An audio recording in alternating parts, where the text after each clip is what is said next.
Seguimos conversando con el doctor y profesor Cecilio Díaz Carela y estos temas que son importantísimos sobre el medio ambiente en la República Dominicana, que es un problema de vida o muerte. Así es que seguimos y dejamos estábamos hablando de una pregunta que le habíamos dejado al profesor. Sí. Bueno, repítemela para allá. Bueno, estábamos hablando del cambio climático bueno, todavía, sí. Y estábamos también, usted decía, ciclón de San Zenón. del ciclón de San Zenón, Sí. todo lo que provoca, porque esas son las consecuencias. Esas son las consecuencias, Entonces, todo lo que... Yo decía que, por ejemplo, necesitamos que nuestra oficina de meteorología tenga un buen personal capacitado y que las universidades tengan técnicos profesionales en diferentes áreas. Yo me estaba refiriendo solo al caso de la oceanografía física, porque creo que es una área de mucho interés e importancia para darle seguimiento a los fenómenos físicos que ocurren en nuestra costa, en el mar. Yo quiero preguntarle, disculpe usted, que ya veo que usted tiene demasiado material para de qué hablar, pero yo soy cotuizano. Sí. Y además no es solo un problema de Cotuí, porque el río Yuna es muy importante para el país, para la República Dominicana. Sí. ¿Qué usted tiene conocimiento de la contaminación o no contaminación del río Yuna fruto de la barrigol? Bueno, el río Yuna es uno de los ríos, en un estudio que se hizo cuando nosotros estábamos en medio ambiente, uno de los ríos de una gran contaminación, producto de un montón de industrias, talleres y cosas que caen en las aguas del río, y que por eso merecía ese río en ese entonces un estudio a ver de sus aguas y de todos sus tributarios para ver cómo se resolvía ese problema. Comenzando porque una vez, no sé si usted recuerda, que en el río Sama nosotros hicimos una incursión una vez, cuando Candelier era director de Foresta en ese tiempo, creo que eso fue con Balaguer, el gobierno de Balaguer.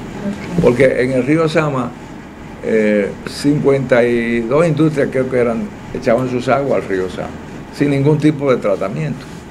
Es decir, pero yo creo que no se ha hablado más del asunto de la contaminación del río Sama, y se debe hablar, porque, digo, también del río Yuna, un gran río, ¿no?, que es importante porque va a parar justo a la bahía de Samaná, que también recuerda, cuando nosotros estábamos en el gobierno, ocurrió un problema de contaminación producto, no de la barrigol, en este caso fue de la que produce el ferroníquel, la Falcon Bridge.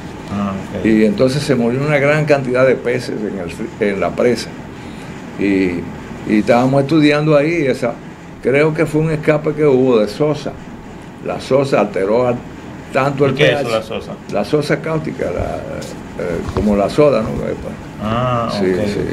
El carbonato de sodio en gran medida, y entonces eso provocó esa gran mortandad. Como te dije, los peces necesitan una cantidad de oxígeno, una temperatura, y los solutos disueltos también deben ser adecuados. Si hay cualquier contaminación, pues el pez sufre, porque recibe por aquí el oxígeno, por las branquias, y eso le entra rápidamente a su cuerpo y se muere.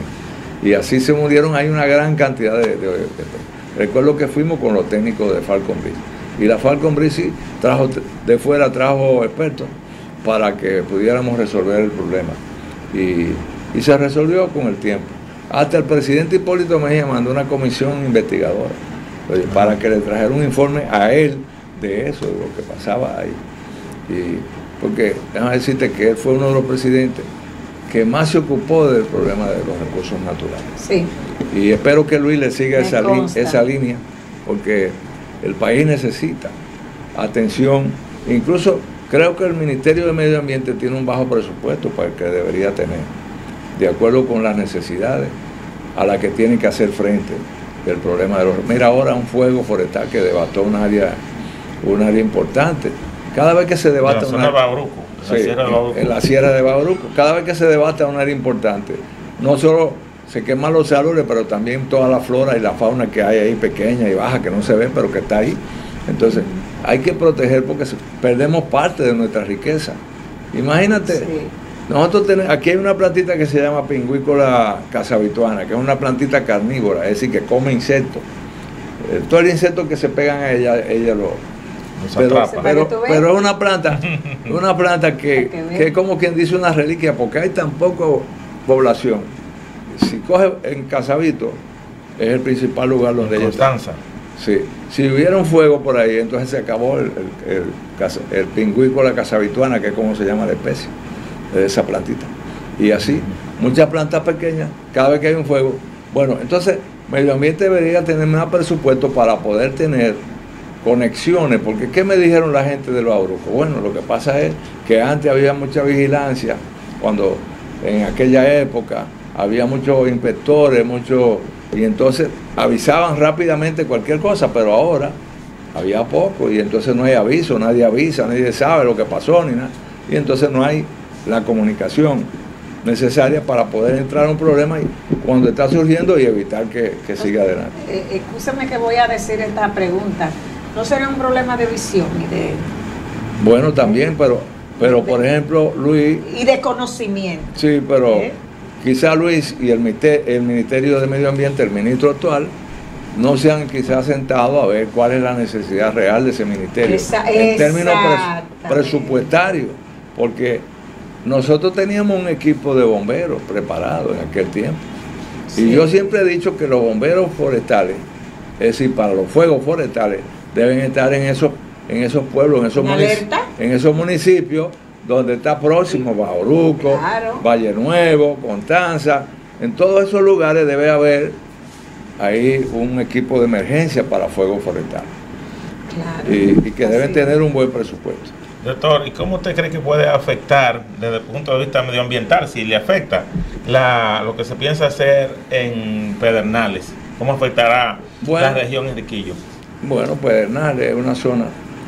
Yo recuerdo haber estudiado ahí un proyecto para la OEA en el año 84 sobre la pesca en 5 comunidades que hay ahí: Pedernales, Los Cocos, Huancho y Las Cuevas. Las Cuevas es un lugar que está pegado allá adentro prácticamente, donde hay una cueva y los pescadores vivían ahí, y al lado.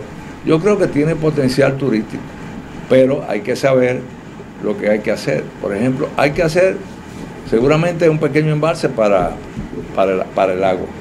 Hay un río, hay el río Mulito, que se llama, un río que viene ahí, el río Pedernales, son las dos fuentes que podrían ser de agua. Todo proyecto turístico necesita fuente de agua. Entonces están las playas de Bahía de las Águilas, que solamente deberían ser preparadas para que se usen por los bañistas, pero no debe construirse en ninguna estructura. Esas playas todavía tienen el nombre depuesto por los franceses, se llama la playa de Lanzasó, le llamaban así. Y eso queda, ahí muy próximo queda Cabo Falso. Entonces, toda la infraestructura hay que hacerla en tierra, en un área donde no esté, que corresponde al Parque Jaragua, porque es un parque justamente que se declaró del año 85 hasta la fecha, y es un parque muy interesante, porque la flora y la fauna de ahí son típicas de esa zona. El bosque, el monte espinoso, bosque seco, y ahí tú vas a encontrar iguanas. Puede que tú encuentres ahí a Ciclura ricordi, que es una especie típica de la zona y que no, quizás puede tener potencial. Yo entiendo que sí, si se hacen las facilidades y ese turismo ecológico más que turismo simplemente de playa, que es necesario. Y que hay más especies, profesor, que no se ven. Son muchas especies, sí que hay. Están, que no, la gente no lo ve porque... Hay lagartos, hay iguanas, podemos encontrar también en los sitios que hay, porque hay muchos cenotes, cenotes son los sitios donde hay manantiales en las cuevas, que ahí también... ¿Usted se acuerda cuando en el gobierno de Hipólito hizo Moyapón, se descubrió ahí Pelempito? Sí, el hoyo de Pelempito. El hoyo es un parque. Es un parque y ahí especies de todo tipo. O sea, eso es un graben que se formó ahí.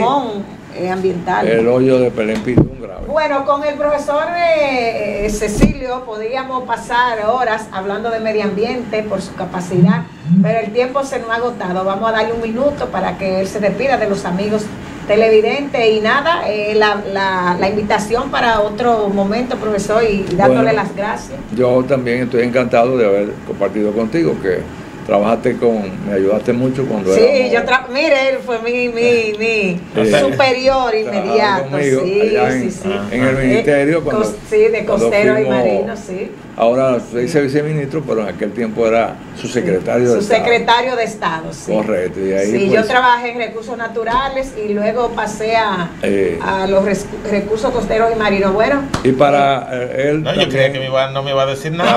Para él también le agradezco mucho. Amén. Le agradezco mucho su comparecencia. Y gracias por el trato tan bueno que me han dado, y yo estoy complacido también, muy complacido. No, y yo feliz. Usted sabe que esa área es el área que misma me un mensaje a los amables televidentes, y es que amen sus recursos naturales, amemos nuestro país, protejamos, porque dice el refrán que nadie puede amar lo que no conoce. Traten de conocer todas las bellezas que tenemos en República Dominicana. Amén. Pues muchísimas gracias a usted que está ahí en sintonía con el canal 74 y su programa Palabra a Tiempo. Así que será hasta la próxima. Feliz resto de la noche.